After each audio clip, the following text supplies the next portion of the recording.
Professional counselling थी तो हम सर्विस देते थे लीड फैमिलीज को। मेरे जो टीम थी उन्होंने फिल्टर्स लगाए थे, मेरे तक आने के पहले फिल्टर्स थे। वो मीटिंग्स पहले कर लेते थे कि सर हम रिपोर्ट बना लेते हैं, हिस्ट्री दे देते हैं, सब चीजें करने के बाद शाह साहब आपके सामने फाइल रख देते हैं। तो उस फिल्टर्स का नतीजा ये होता था कि जो कोई पेशेंट है जिसका इशू है, हम देखते थे ये पहले साइकेट्री की तरफ जाना चाहिए, साइकोलॉजिस्ट की तरफ जाना चाहिए, या मेरे पास काउंसलर के पास आना चाहिए। तो फिल्टर्स क्या करते थे, जैसे डीपीओ साहब तक हर चीज नहीं जाएगी ना, एसएचओ से, सब इंस्पेक्टर से, तफ्तीशी से ही होती हुई आखिरकार जाएगी, कोई रेयर एप्लीकेशन।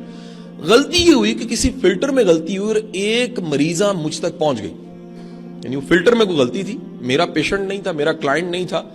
जब मैंने सामने देखा तो उसकी जो रिपोर्ट थी, सब चीजें थी, उसकी पीएचडी जेनेटिक्स इंजीनियरिंग में जर्मनी से थी उस मोहतरमा की, और उस मोहतरमा की जेनेटिक्स इंजीनियरिंग में पीएचडी के साथ उम्र उनकी 34 थी, यंग लॉट। सेहत मैंने देखी तो सेहत भी मुनासिब थी, लेकिन अगर कोई भी बंदा 5 मिनट उन्हें गौर से देखे तो उसे पता लगेगा ये ज़हनी तौर पे ठीक नहीं है, पागल है, एबनॉर्मल है। जब मैंने उस केस को पूरा पढ़ा तो पता लगा कि मोहतरमा का एक बच्चा था, बच्चा घर में खेल रहा था, खेलते खेलते बच्चे ने डोर दराज खोला है, दराज में एक वेपन पड़ा हुआ था, ये खुद देख रही है कि वेपन उस बच्चे ने पकड़ा है। उस बच्चे ने, जिसकी 6 साल उम्र थी, 7 साल उम्र थी, वो वेपन कहीं लोड था और उस बच्चे ने यहीं कहीं रख के फायर किया और आंखों के सामने बच्चा अल्लाह को प्यारा हो गया। वो मोहतरमा दुख से पागल नहीं हुई। जब मैंने एनालिसिस किया, मेरा केस नहीं था, मैंने रिकमेंड ही करना था साइकेट्रिस्ट की तरफ, उसने सिट्रा न्यूज से शुरू करके पहले थॉट्स मैनेज करवानी थी, लेकिन मुझे पता लगा एनालिसिस करके कि इसके ज़हनी तौर पे रिटॉर्ड पागल होने की सबसे बड़ी वजह रिग्रेट है, पछतावा है, काश वहां ना होता, काश मैं बचा लेती। जिंदगी की सबसे बड़ी सजा, इंसान की नफ्सियात में सबसे बड़ी सजा आती है, वो रिग्रेट है, पछतावा। काश मौका था, मैंने नहीं किया, अल्लाह ने वक्त दिया था, मैंने इस्तेमाल नहीं किया, इससे अच्छा हो सकता था, मैंने नहीं किया। ये रिग्रेट से बचने के लिए सबसे बेहतर तरीका ये है कि वो रिग्रेट्स जिन पे रिसर्च करके लिखा गया है उनको भी जरा जान लीजिए। इन सब के सब का पछतावा ये था, कामों में बिजी रहे, सब इंस्पेक्टर एसएचओ होते, डीएसपी होते, किसी भी सीट पे मसरूफ रहे, और हम अपने रिश्तों को वक्त नहीं दे सके, उनमें एक्सप्रेशन नहीं डाल सके। मैं सर जितनी भी स्ट्रेस मैनेजमेंट कहीं पढ़ रहा हूं, किताबें पढ़ी हैं, मैंने ढूंढा है सर कि जिंदगी में, आपकी शऊरी जिंदगी में सबसे बड़ा सोर्स स्ट्रेस मैनेजमेंट का फैमिली है, सबसे बड़ा सोर्स।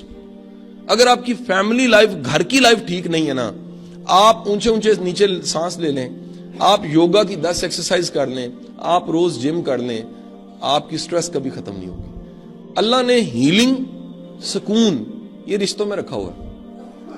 और अक्सर मैंने देखे हैं सर, प्रोफेशनल्स ऐसे हैं जो प्रोफेशनल अच्छे हैं, बाप अच्छे नहीं है, प्रोफेशनल अच्छे हैं, बेटे अच्छे नहीं है, प्रोफेशनल अच्छे हैं, हस्बैंड अच्छे नहीं है।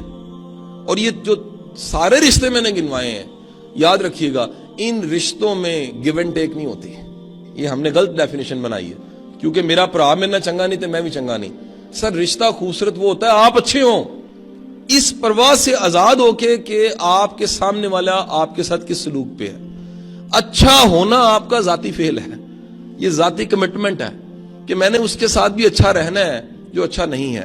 तो इन सब को पछतावा क्या था, कॉमन सैकड़ों हजारों मरने वालों को, कि काश हम अपने रिश्तों में एक्सप्रेशन डालते, काश हम रिश्तों को निभाते, काश हम अपने रिश्तों को भला कर लेते। इन सब के सब का पछतावा ये था, हम खुश रहना भूल गए जैसे जैसे बड़े हुए। इस चेहरे की मुस्कुराहट को कायम रखें, ये छोटी छोटी चीजों पर राजी होना सीखें, ये छोटे छोटे अल्लाह के करम पे राजी होना सीखें। आप में से जितनी यंग लॉर्ड बैठी है, ईमानदारी से बताएं, बल्कि सब भी मिल जाएं, पीछे मुड़ के देखें, अल्लाह ने आपसे, आपकी औकात से ज्यादा दिया आपको। मैं पीछे मुड़ के कभी देखता हूं, यकीन करें, मुझे शर्म आती है कि मेरे से ज्यादा काबिल, जबरदस्त, एक्सीलेंट, बाहर की डिग्रियों वाले, यार वो सेटल नहीं इस तरह हो सके। आप में क्या कमाल है, अल्लाह ने आपको वर्दी दी है, फूल लगे हुए हैं, इज्जत है, एहतराम है, लोग भाई मसला लेकर आपके पास आते हैं। आपकी वजह से अगर किसी को कोई नेकी ऐसी आपसे हो गई है, جو شاید اس کا کوئی ریکارڈ نہیں اللہ کے پاس ہے، تو سر یہ بھی ایک عطا اور انعام ہے۔ اشفاق صاحب کہا کرتے تھے توفیق کی صرف ایک ہی ڈیفینیشن بنتی ہے کہ وہ مشکل ہے جس کو کرتے ہوئے خوشی سے آپ کر جائیں۔ کام ہے مشکل، تردد ہے، تکلیف ہے، برڈن ہے، لیکن آپ خوشی سے اس لیے کر جاتے ہیں کہ یار میرا اللہ راضی ہو جائے گا۔ سو خوشی دے کر خوشی لینا سیکھیں۔